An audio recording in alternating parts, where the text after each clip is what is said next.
Señores, nos informa el Banco Central que el índice mensual de la actividad económica creció, se expandió entre enero y noviembre en un 5%, el IMAE. O sea que la economía creció en 5% durante estos 11 meses. Creció 3,8 en octubre y 2,9 en noviembre. Ahí bajó.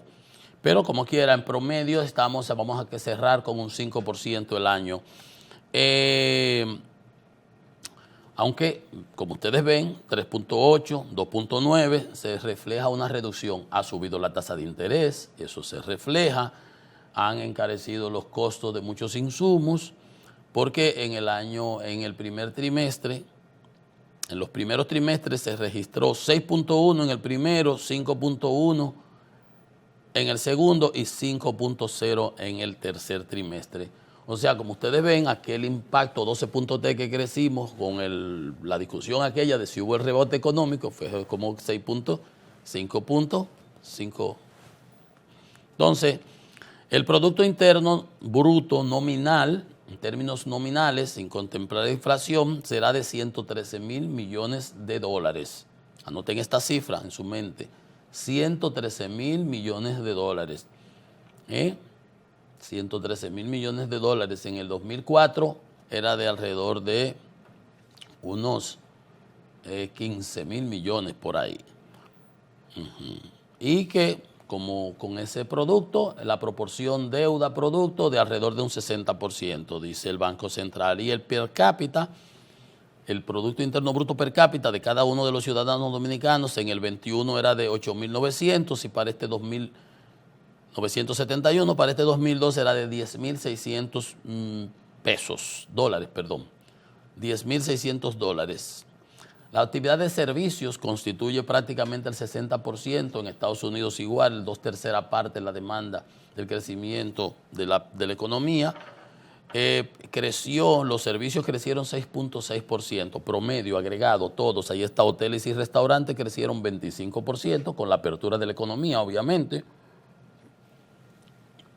La salud creció 11%, otras actividades 8,3%, transporte 7,8%, etcétera, etcétera.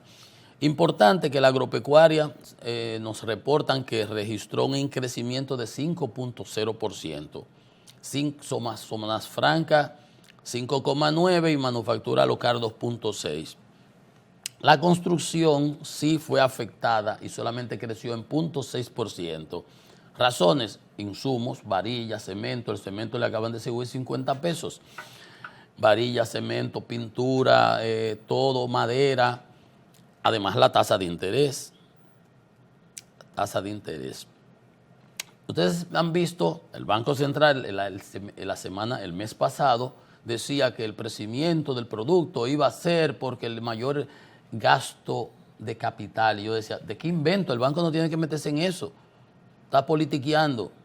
¿Se acuerdan?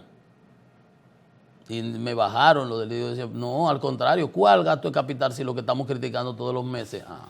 Hoy dice el banco en su publicación de ahora, dice, cito, asimismo, el gasto de capital público menor a lo presupuestado y una ejecución más lenta de lo previsto se ha reflejado en el desempeño agregado de la actividad en la construcción. El gasto de capital representó un 1,8% del producto, 0,8% por debajo de lo presupuestado de 2,6%, lo que yo les comentaba ayer y la semana pasada.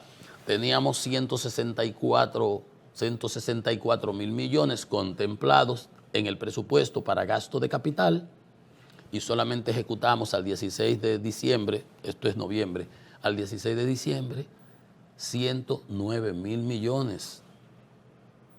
Quiere decir que solamente ejecutamos un 66%. Aquí te lo ponen como proporción del producto. Debimos haber ejecutado 2,6% del Producto Interno Bruto, de los 113,000 millones aquellos, y solamente ejecutamos 1,8%.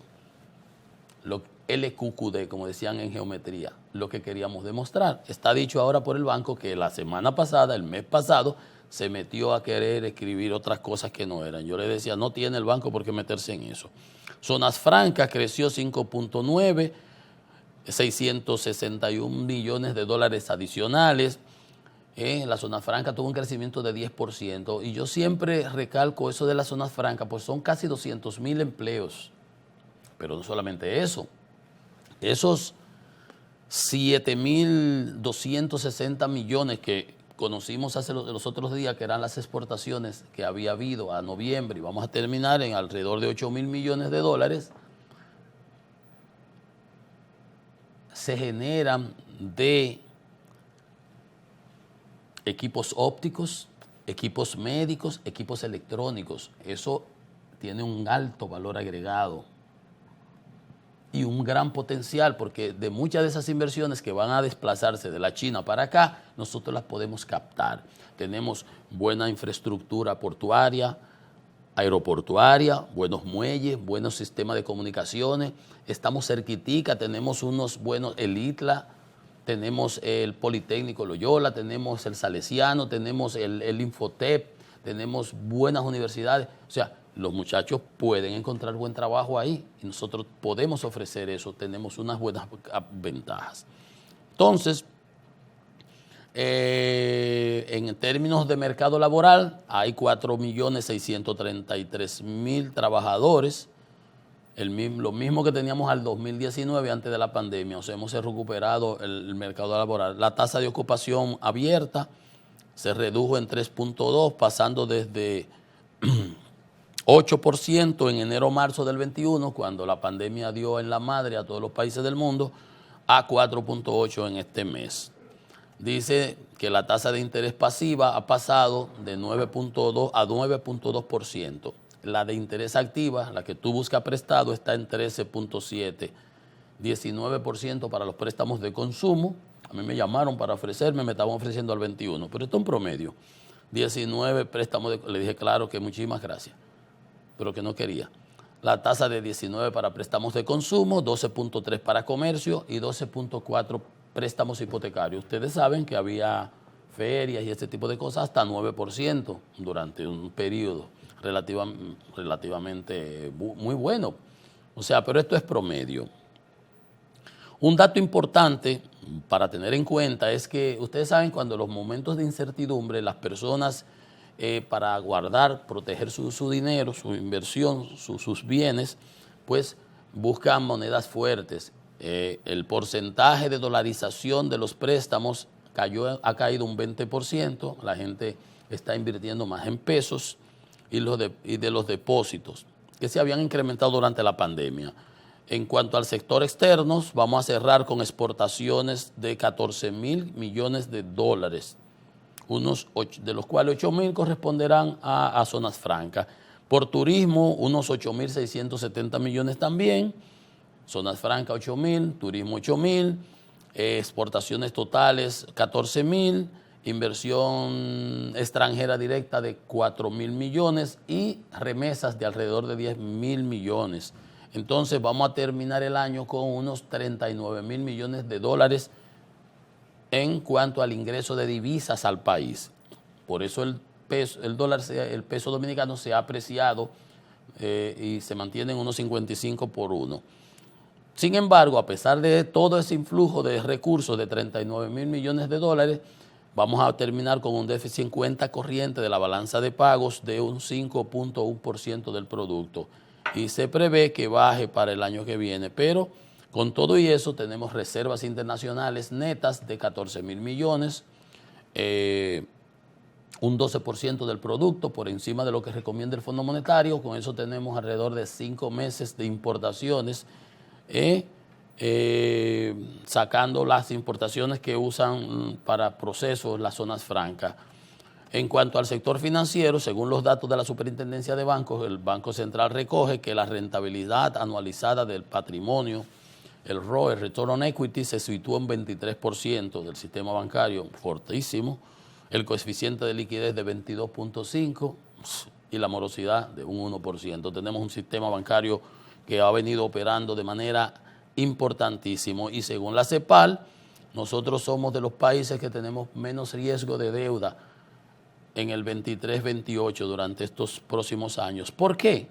Por lo que veíamos ahorita, ha caído la dolarización y 29% los préstamos, los depósitos en divisa, en dólares, porque nosotros tenemos la composición de nuestra deuda, tiene un 50% de deuda emitida localmente en certificados de bonos de Hacienda y de certificados del Banco Central.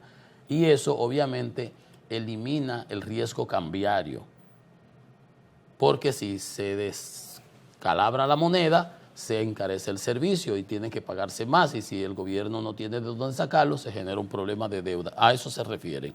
Dice que los países que tienen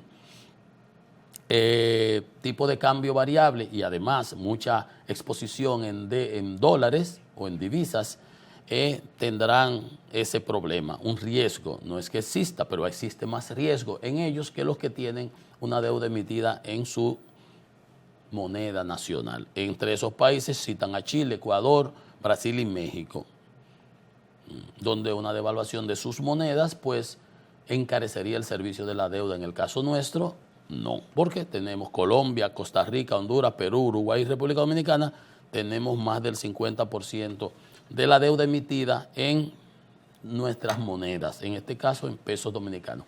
Vamos a hacer una pausa, señores. Venimos en breve con más. Esto es Economía y Mercado.